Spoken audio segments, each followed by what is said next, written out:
गणेशाच्या आगमनाआधीच महाराष्ट्रातून गायब झालेला पाऊस आता गणेशाला निरोप दिल्यावर म्हणजे शुक्रवारपासून पुन्हा बरसेल असा अंदाज कुलाबा वेधशाळेने वर्तवला आहे। त्यासाठी मराठवाड्याच्या पूर्वेला कमी दाबाचा पट्टा तयार होत असून त्याचा प्रवास पूर्व मराठवाड्यापासून पश्चिम किनारपट्टीकडे होईल असं अंदाजात म्हटलेलं आहे।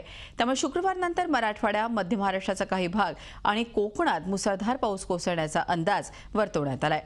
शुक्रवारी आलेला पाऊस शनिवार आणि रविवारीही कायम राहील असंही वेधशाळेने म्हटलंय।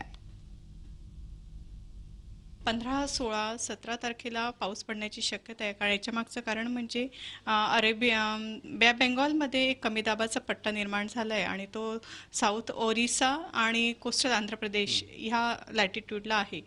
तर तो कमी दाबाचा पट्टा जेव्हा जमिनीवर सरकत येतो तेव्हा आपल्याकडे मराठवाडा, मध्य महाराष्ट्र म्हणजे साऊथ मध्य महाराष्ट्र आणि नॉर्थ वेस्टर्ली जेव्हा ट्रॅव्हल करतो तेव्हा तो कोकणाच्या नॉर्थ कोकणाला चांगला पाऊस पडतो।